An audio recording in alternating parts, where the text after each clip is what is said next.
जनसंवाद न्यूज, सत्य आणि विश्वासाची बातमी। उल्हासनगरात एका 16 वर्षीय मुलीचा बालविवाह केला जात असल्याची तक्रार आल्यानंतर तिची सुटका करून तिला महिला व बाल विकास विभागाच्या निवारा केंद्रात ठेवण्यात आलं होतं। मात्र तिथे तिचा इतर मुलींकडून छळ केला गेल्याची तक्रार या मुलीने केली आहे। तर मुलीला तिथून सोडवण्यासाठी चाइल्ड वेलफेअर अधिकाऱ्यांनी 1.5 लाख रुपयांची मागणी केल्याचा आरोप मुलीच्या पालकांनी केला आहे। दरम्यान चाइल्ड वेलफेअर अधिकाऱ्यांनी मात्र पालकांचे हे सगळे आरोप फेटाळून लावले असून पालकांकडून आमच्यावर राजकीय दबाव टाकला जात असल्याचा प्रत्यारोप केला आहे। उल्हासनगरच्या भाटिया चौकात 24 फेब्रुवारी रोजी एका अल्पवयीन मुलीचं लग्न लावलं जात असल्याची तक्रार चाइल्ड हेल्पलाईनवर करण्यात आली होती। त्या अनुषंगाने चाइल्ड वेलफेअर कमिटी आणि पोलिसांच्या टीमने या ठिकाणी जाऊन 16 वर्षे 3 महिने वयाच्या या मुलीची सुटका केली। त्यानंतर आपल्या वडिलांना 2 वेळा हार्ट अटॅक येऊन गेल्यामुळे आपण या लग्नाला तयार झाल्याचं तिने पोलिसांना सांगितलं होतं।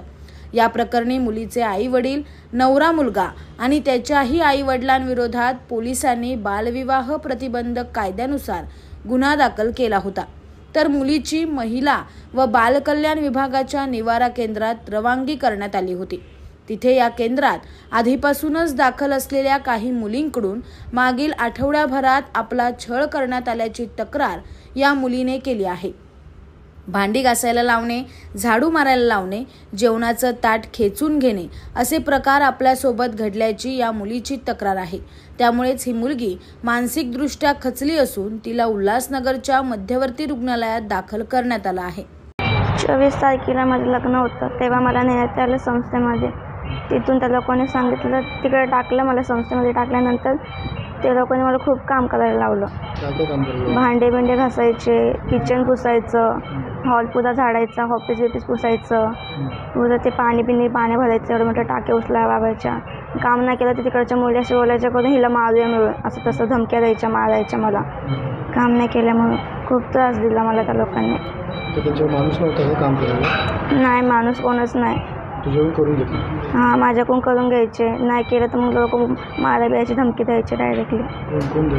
त्या मुली तिकडच्या होत्या।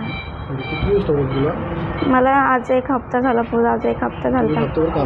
हां, गेल्यापासून काम करते फक्त मी।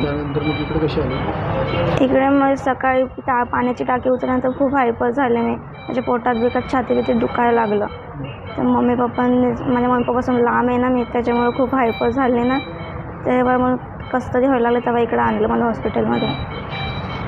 खूप त्रास होत होता। दरम्यानच्या काळात मुलीच्या आईवडिलांनी तिची सुटका करावी यासाठी अनेकदा चाइल्ड वेलफेअर अधिकाऱ्यांकडे मागणी केली। मात्र त्यांनी मुलीला सोडवण्यासाठी 1.5 लाख रुपये मागितले असा आरोप मुलीच्या वडिलांनी केलाय। तर कायद्याने चालत नसलं तरी एखाद्या मुलीचं भलं होत असेल तर त्यात काय चुकीचं आहे असा प्रतिप्रश्नही मुलीच्या काही नातेवाईकांनी विचारला आहे।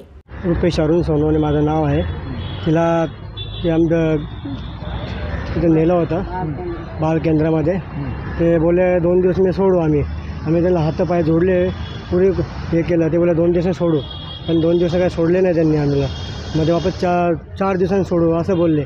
मी सगळं त्यांना लिखवापट्टी सगळं करून दिलं। पोलीस चौकीचा पण सगळं तिकडनं आलं आहे रिपोर्ट। ते पोलिस बोलले तिकडनं तुमचं काय होईल, आमच्याकडे काही नाही आता पोलिसांचं। मग ते आतमध्ये मुलीला पण हे करतात, भांडे वगैरे। आणि हे लोकांना मी सगळं माफीनामा दिल्यानंतर ते बोलले पैसे भरा। मग ते त्यांनी आम्ही इकडे 1.5 लाख रुपये मागणी केली, 1.5 लाख रुपयाची, पण आम्ही काही देऊ शकलो नाही। मग ते पुरीला अजून अडकत चालले, आज येतो उद्या येतो असं करताय। आता सुट्टी काढतायत ते लोक। पैसे कोणी मागणी केली? पैसे धेंडेबाईंनी। किती पैसे? आणि 2-3 जण बसतात तिथं आतमध्ये। त्यांनी कशासाठी पैसे मागितले? ते पोरीला सोडायला। ओके, हां। आता मुलगी कुठे गेली? मुलगी हॉस्पिटलमध्ये ॲडमिट केली। हॉस्पिटलला काय आणलं तिला ती सायकोसारखी करते निसे। आता तिला मेंटली टॉर्चर झाले, तिला तिथं कामं करायला होतं, तिला एकदम मेंटली झाली। रात्री तिच्याकडनं काय काम करून कोणी कामं करायला? हां, काम कोण करायला लावलं? कामं तिथं ते पोरे सगळ्या आतमधल्या मॅडम, ते कुठे येतात पोरी, ते सगळे तिला छायचे असतात आणि ते लोक बघत पण नाही। ते जिथले इंचार्ज आहे त्यांनी बघायला पाहिजे ना, पोरगीला कोण कामं करायला लावतं आहे, कोण कामं करायला लावते, त्यांनी सगळं बघायला पाहिजे ना. त्यांचं कर्तव्य ते बघायचं, ते कोणीच लक्ष देत नाही तिकडचं. बनसोडे तिची आजी, मुलीची आजी. हां, तिच्यासोबत खूप टॉर्चर केलं तिथं. आम्हाला पैशाची मागणी करत होते, बार जायचो. मध्यंतरी माणसं यायचे, एवढे पैसे द्या, तेवढे पैसे द्या, मग तुमच्या मुलीला सोडू आम्ही. तिच्यावर खूप हे झालं आहे, म्हणजे तिच्याला पैसे दिल्याशिवाय ती सुटणार नाही, तुम्ही द्या, मग आता सोडतात. आमच्याकडं पैसे नव्हते साहेब, आम्ही कुठून देणार? एक तर लग्नाचं पण एवढं हे झालं, त्याच्यानंतर मग त्यांनी पैशाची मागणी, कुठून आणणार आम्ही पैसे? अनुभव असं आलं की सध्याच्या काळामध्ये असं म्हणतात की बाबा गरिबांचं कोणतरी वाळी असतं, पण इथे असं बघण्यात आलेलं आहे की गरिबांकडनं पैसे मागणे करतायत. पहिल्या दिवसापासून पैशाची मागणी चालू होती इकडे, आणि मुलीचं गुन्हा काही नसतानासुद्धा, गुन्हा म्हटलं तरी छोटंसं गुन्हा असतं, पण त्याच्यामध्ये जर तुम्ही माफीनामा लिहून मागताय तर ते माफीनाम्याच्या पाठीमागे पण जर तुम्ही कट रचताय की बाबा त्या मुलीला सोडण्यासाठी कायद्याच्या वेगळं जाऊन तुम्ही जर पैशाची मागणी करत असाल एका गरीब परिवाराकडनं, तर हे अगदी चुकीचं आहे. आणि मुलीचं आता मी जस्ट आतमध्ये पण एक स्टेटमेंट आणि व्हिडिओज घेतले तिचे, तर ती मुलीचं असं म्हणणं आहे की आतमध्ये तिला कामं करायला लावायचे, आणि कामं करून घेतल्यानंतर मुलीने जर काम नाही केलं तर असं म्हणायचं की बाबा तुला आम्ही टार्गेट करून आम्ही सगळेजणी तुला मारू. आणि मुलगी अक्षरशः जेवायला बसली होती तर तिच्या समोरचं ताट खेचण्यात आलं, आणि त्यानंतर तिला झाडू मारायला सांगितलं तर तिने झाडू नाही मारला, तर म्हणे की आम्ही तुझी कंप्लेंट करू. मे बी ते त्या टॉर्चरमध्ये, त्या डिप्रेशनमध्ये त्या मुलीची तब्येत. आज सकाळी 10:30 वाजता एक आम्हाला एक असा फोन आला आमच्या संघटनेच्या माध्यमातून. एक बाल कल्याण गृह म्हणून गांधी एक संस्था आहे गव्हर्नमेंटची, तिथं ते समजा कुठलाही गुन्हा दाखल होतो जेव्हा लहान मुली ज्या असतात तिथं बालसुधारगृहामध्ये ठेवल्या जातात. पण तिथे आता असा वेगळा प्रकार आमच्या नजरेमध्ये आला की तिकडे जे लहान मुली ज्या असतात त्यांच्याकडनं दबाव देऊन काम करण्यात येतं. आज बालसुधारगृह कशासाठी असतो की जी समजा ज्याला कोणी नाही किंवा घरी काही त्रास असेल तिथं त्यांना ठेवतात. आज यांचा परिवार असतानासुद्धा काही एक गुन्हा दाखल झाला होता, त्या माध्यमातून त्या मुलीला तिथं ठेवण्यात आलं होतं. पण 3 दिवस आधी पोलिसांनी त्यांना सांगितलं की तुम्ही तिकडनं घेऊन जावा, पण तिकडचे जे अधिकारी आहेत ते त्यांना सोडत नव्हते. तिकडचे परिवार घडी त्यांना जात होते, त्यांच्यावर दबाव टाकत होत नाही, आम्ही तुम्हाला देऊ शकत नाही, मुलीला आता सोडू शकत नाही, आमची फॉर्मॅलिटी बाकी आहे. मला हेच म्हणायचं आहे या चॅनलच्या माध्यमातून की सरकार याच्याकडे कधी लक्ष देईल. आज या मुलीवरती जो अत्याचार झालेला आहे, आज तिला अक्षरशः ती टाकी वगैरे उचलायला सांगितली. त्या मुलीची जर तुम्ही प्रकृती बघितली तर खूप ती भयानक आहे. आता ती बोलू शकत नाही, चालू शकत नाही. तर या चॅनलच्या माध्यमातून मला एकच सांगणं आम्हाला की हे जे अधिकारी असेल त्यांच्यावरती योग्य ती कारवाई करण्यात यावी. नमस्कार. माझं असं म्हणणं आहे की जी विक्टम आहे तिला समुपदेशनसाठी आणि चांगलं मार्गदर्शन करण्यासाठी त्याची नियुक्ती झालेली आहे बालकल्याण विभागाची, महिला व बालकल्याण विभाग. आणि तिथं जर असा वाईट प्रसंग घडत असेल तर खरंच हे निंदनीय आहे. आपण बालकांना सुधारण्यासाठी किंवा त्यांना आईवडील नसतात असे जर मुले गुन्हेगारीकडे वळू नये त्याच्यासाठी ते बाल सुधारगृह आणि महिला व बालकल्याण विभागाची नियुक्ती केलेली आहे. पण तिथंही महिला असुरक्षित आहे असं दिसून येतं. तिथं महिलांना टॉर्चर केलं जातं, तिला जेवण दिलं गेलं नाही, त्याच्यानंतर तिला कामं करायला गेले. यांच्यावर जे काही अधिकारी आहे यांच्यावरती तर कायदेशीर कारवाई करण्यात यावी एवढी आमची या ठिकाणी मागणी राहणार आहे. या सगळ्याबाबत चाइल्ड वेलफेअर अधिकारी राणी बैसाने यांना विचारलं असता या मुलीची लग्नातून सुटका केल्यापासून आजपर्यंत अनेक ठिकाणाहून आमच्यावर दबाव टाकण्याचा प्रयत्न झाला, मात्र सरकारी प्रोसिजर पूर्ण झालेली नसल्यामुळे या मुलीची सुटका झाली नसल्याचं त्यांनी सांगितलं. तसंच आम्ही पैसे मागितल्याचा आरोप खोटा असल्याचा दावाही राणी बैसाने यांनी केला आहे. आपण तिला सोडत नाही म्हणून त्यांच्या घरच्यांकडून आपण 1.5 लाख रुपयाची मागणी केल्याचा असा आरोप करण्यात आला आहे त्या परिवाराकडून. एकंदरीत काय प्रकरण आहे? खरं बघायला गेलं तर हे सगळे आरोप जे आहेत ते द्वेषापोटी आणि त्यांच्यावर गुन्हे दाखल झालेले आहेत बालविवाहाचे. या पोटी त्यांनी रागाच्या भरामध्ये अशा पद्धतीने बालकल्याण समितीवर आरोप केलेले आहेत, ते पूर्णपणे चुकीचे आहेत.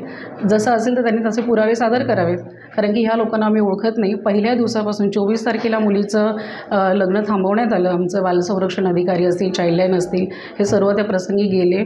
बालविवाह तिथे रोखला, मुलीला सादर केलं. मुलगी थोडी डिप्रेस वाटत होती. त्याशिवाय पोलिसांना सगळ्यांनाच म्हणजे जे लग्नामध्ये हजर होते किंवा कॅटरेसवाले असतील, भन्ते असतील किंवा अजून कोणी असतील, त्या कायद्याप्रमाणे सगळ्यांवर गुन्हे दाखल करणं अपेक्षित होतं. तर ह्या सगळ्या ह्याच्यामध्ये मुलीला आपण दाखल करून घेतलं होतं, कारण की बाहेर पॉलिटिकल लोक खूप आले होते आणि ते असं चॅलेंज करत होते की काहीच होत नाही ते. इथे काहीच होणार नाही, मुलगी संध्याकाळपर्यंत घरी येईल, अशा पद्धतीचे बाहेर चर्चा चालू होती असं आम्हाला आतमध्ये कळलं. आणि दुसरी गोष्ट म्हणजे मुलगी घाबरलेली होती आणि मुलीला समुपदेशन करणं फार गरजेचं होतं या ठिकाणी. आणि मुलीने पोलिसांना असं स्पष्ट हे पण सांगितलेलं आहे, स्टेटमेंट दिलेलं आहे की वडिलांना 2दा अटॅक आला आणि त्याच्यामुळे मला जबरदस्ती तिथे लग्नाला तिथे उभं करण्यात आले. म्हणजे इनडायरेक्टली आपण बघू शकतो की ह्याच्यावर मुलीवर दबाव आणून तिला लग्नासाठी तयार करण्यात आलेले पालकांकडून. तर एकंदरीत हे सगळं प्रकरण फार गुंतागुंतीचं आहे. ह्याच्यातनं त्या मुलीला आपण न्याय द्यायचा प्रयत्न करतो आहे, पण पालक नाहक CWCचं नाव खराब करत आहेत. आम्हाला दररोज 24 तारखेपासून वेगवेगळ्या पक्षांचे वेगवेगळ्या यंत्रणेचे फोन येत आहेत आणि मॅडम ह्या मुलीला सोडून टाका म्हणून आम्हाला सांगण्यात येते आहे. मी त्याचे नंबरसुद्धा माझ्या फोनवर जे काही आले मी तुम्हाला सादर करू शकते की अशा पद्धतीने आम्हाला आमच्या कामामध्ये अडथळा निर्माण करत आहेत. दुसरी गोष्ट असं आहे की एकदा मुलगी सादर झाल्यानंतर संस्थेमध्ये तिला सांभाळण्याची जबाबदारी ही जी आहे संस्थेचे सुपरिटेंडंट असेल आणि इतर कर्मचाऱ्यांची असते. त्यांनी बालकल्याण समितीपर्यंत असे काही हे आलेले नाही आहेत की मुलीला अशा पद्धतीचा छळ झालेला आहे.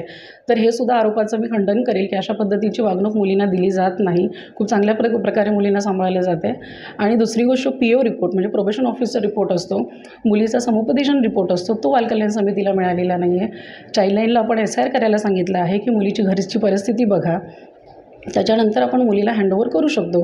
हे सगळी इतकी प्रोसेस आहे. मला ज्यांचे फोन आलेले आहेत वेगवेगळ्या पक्षांचे किंवा आपल्या इतर खात्यातील यंत्रणेचे फोन आलेले आहेत, त्यांनाही मी सांगितलं की सर आम्हाला आमची प्रक्रिया करू द्या, प्रक्रिया झाल्यानंतर मुलगी पालकांच्याच ताब्यात जाणार आहे. तर हे सगळं असताना आज आम्हाला अचानक असं कळतं आहे की त्यांनी अशा पद्धतीचे आरोप लावलेत. किंबहुना मी पोलिसांना अजून सांगितलं होतं की ह्याच्यामध्ये फक्त 5 जणांवर गुन्हे दाखल झालेले आहेत, बाकी असं 11 ते 16 तुम्ही दाखवताय TV वर किंवा न्यूज चॅनलवर तुम्ही दाखवताय, तर बाकीच्यांवर तुम्ही कारवाई का नाही केलेली आहे. तर ती कारवाईचे आदेशसुद्धा दिलेले आहेत. त्याच्यामुळे ही फॅमिली पूर्णपणे घाबरलेली आहे की बालकल्याण समिती ही कठोर आमच्यावर कारवाई करणार आहे. या भीतीने बालकल्याण समितीला नाहक अडकवण्याचा प्रयत्न या ठिकाणी महिला आहे ती आपल्या मार्फत ते पालकांकडून त्यांच्याकडून 1.5 लाख रुपयाची मागणी केली असा त्यांचा आरोप आहे. हा पूर्णपणे चुकीचा आहे. त्यांच्याकडे जर पुरावे असतील तर त्यांनी सादर करावे. मी पर्सनली कोणालाच ओळखत नाही. त्यांनी सांगावं की कधी त्यांचा माझ्याशी फोनवर संपर्क झाला आहे, कधी मी त्यांच्याशी बोलले आहे. हे पूर्णपणे खोटं आहे. एक काय आहे, बालकल्याण समिती आम्ही इथे इकडचे स्थायिक असल्या कारणामुळे काही ना काही विषय काढून आम्हाला अडकवण्याचा प्रयत्न, आमची नाहक बदनामी. उलट मी या सगळ्या गोष्टीचं खंडन करून DCP साहेबांकडे मी आता जाणार आहे आणि ह्यांच्यावर मी कठोर कायदेशीर पुढे कारवाई करण्याचे त्यांना रिक्वेस्ट करणार आहे की अशा पद्धतीची आमची बदनामी करण्यात येते आणि आम्ही पुढे मानहानीचा दावा दाखल करणार आहोत. दरम्यान या सगळ्या प्रकारानंतर मुलीच्या कुटुंबियांनी पुन्हा एकदा तिची सुटका करण्याची मागणी केली असून या प्रकरणी पोलिसांनी रिपोर्ट दिल्यानंतरच तिची सुटका होऊ शकणार असल्याचं देखील स्पष्ट झालं आहे. आकाश सहाने, जनसंवाद न्यूज, उल्हासनगर. जनसंवाद न्यूज, सत्य आणि विश्वासाची बातमी. आजच सबस्क्राईब करून बेल आयकॉनला क्लिक करा आणि पहा ताज्या घडामोडींचा अचूक अंदाज आपल्या मोबाईलवर.